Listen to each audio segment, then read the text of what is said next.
ইন্দ্রাবসনে টাকা দেওয়া হয় লাইন দিয়ে। আমাদের এই পঞ্চায়েতে যখন বার্ধক্য ভাতা দেওয়া হয়, ভিড় হয় না? হয় না?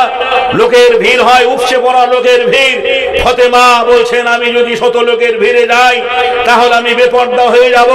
সবাই বলবে এটাই দেখ নবীর মেয়ে ফতেমা, এটা রাসূলের মেয়ে, এটা হাসান হোসাইনের মা, এটা আলীর স্ত্রী। আর আমাদের মেয়েরা রেশন নিতে গিয়ে মৌলবি আলেম কিছুই বোঝে না, এই তুমি আমার পরে এলা, সরে দাঁড়াও। 4টা আটার প্যাকেট নেওয়ার জন্য, 5 কিলো চালের জন্য বেপর্দা হয়ে রাস্তায় দাঁড়িয়ে রেশন লাই। বলেন লাইনা লাইনা। আমরা কেমন মুসলমান? কাকে পর্দা বলে? 5 কিলো চালের জন্য আর 6টা আটার নেওয়ার জন্য ওই যে দুয়ারে সরকার, রাস্তার মধ্যে রেশনের ডিলার এসে একটা ফুটপাথে কি বলছেন মাল বিলি বন্টন করছে, আর সেইখানে আপনার বউ, আপনার মেয়ে, আপনার বেটি সেখানে লাইন দিয়ে ঘন্টার পর ঘন্টা ঠায় দাঁড়িয়ে আছে। জোরে বলুন ঠিক না বেঠিক? ভাইরা আমার, বন্ধুরে আমার, ফতেমা ঘুরে এলেন। আল্লাহ নবীর নজর পড়ে গেল, আমার মেয়ে আসছিল, মেয়েটা ঘুরে গেল। সুবহানাল্লাহ। মা খালার আমার মাল বিলি করে করে শেষ হয়ে গেল, সময় হয়ে গেল, 3টা বেজে গেছে। যে পার্লামেন্টের তালা পড়ে গেল। আল্লাহর নবী ফতেমার বাড়ি গিয়ে বলছেন, বেটি রে, তোমার জি গেছিলে, দেখলাম তুমি ঘুরে এলে কেন? বলে আব্বা, তোমার জামাই আমাকে পাঠিয়েছিল গনিমতের মাল থেকে একটা দাসী নেওয়ার জন্য। আল্লাহর নবী বললেন, বেটি রে, তোমাকে এমন একটা দাসীর কথা বলে দেব যে দাসী তোমার দুনিয়াতেও কাজ দেবে, আখিরাতেও কাজ দেবে। বলে আব্বা, আমাকে শিখিয়ে দিন। বলে যখন তুমি রান্না করবে, বাসন মাজবে, হাঁড়ি ধোবে, থালি ধোবে, সুবহানাল্লাহ, আলহামদুলিল্লাহ, আল্লাহু আকবার, ওয়ালা ইলাহা ইল্লাল্লাহ, এই জিকির গুলো করবে, তাসবিহ গুলো পড়বে, সুবহানাল্লাহ। জি ঠিক আছে ইনশাআল্লাহ।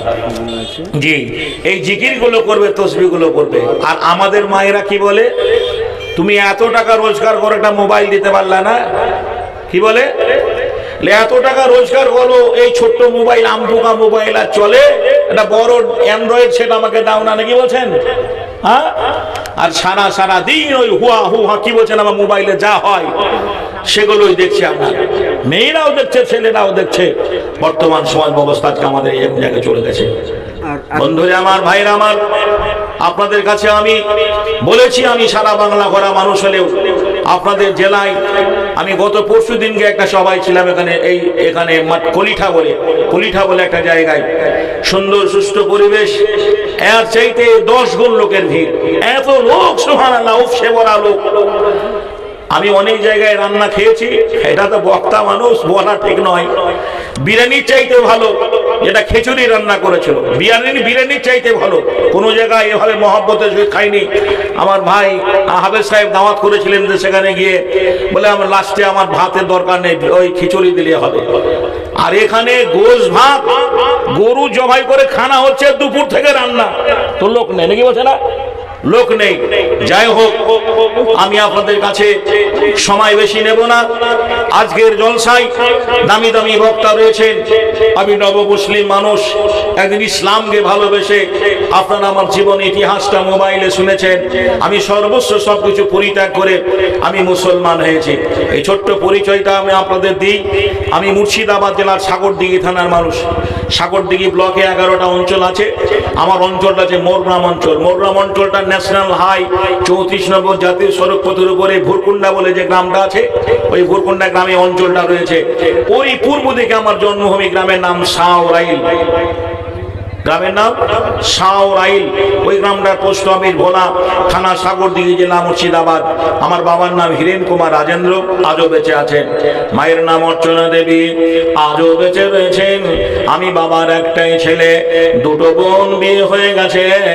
সব থাকার পরেও আমি ঈমান এনেছি। পূর্বে বাবা মায় আমার নাম রেখেছিল মিলন কুমার রাজেন্দ্র। সময় পেলে আমার জীবন ইতিহাসটা আপনাদের একটু বলবো, শোনাবো। তবে কথা হচ্ছে এখন এরা মাদ্রাসার বাৎসরিক জলসা, বাড়ি আমার শাহরাইল, পোস্ট অফিস ভোলা, থানা আমার সাগর দিঘি, মুর্শিদাবাদ জেলা। নামটি আগে মিলন ছিল, এখন হাবিবুল্লাহ। সকলকে জানিয়া গেলাম, দেখবে খোদা তাআলা, জাতিতে মোর হিন্দু ছিলাম, এখন মুসলমান। নামাজ পড়ে রোজা রেখে এনেছি ঈমান। সেই পুরনো দিনের কথা আমি মা বোনদের বলবো, আমি কি করে মুসলমান হলাম। নবীর যুগে সাহাবীরা এইভাবে ঈমান এনেছেন। তবে একটা কথা, এই মাদ্রাসা কেন্দ্র সরকার টাকা দেয় না, রাজ্য সরকার টাকা দেয় না, ইমানদারদের টাকায়, মুমিনের টাকায়, দিনদারের টাকায়, নামাজি লোকের টাকায়, আল্লাহ ভীরু লোকের টাকায় তিলে তিলে এই মাদ্রাসাটা বড় হয়েছে। সারা বাংলার প্রতিষ্ঠানগুলো এইভাবে চলে। গতকালকার জলসা কি বলছেন হয়নি, আগামীকালকার হবে না, 6 মাস পরে হবে না, আবার সে বেঁচে থাকলে পরে 1 বছর পরে বাৎসরিক জলসা। সেই দিকে লক্ষ্য রেখে আমি আপনাদের সামনে বলেছি, আসুন আর মায়ের নামে দানমূলক দেয়া।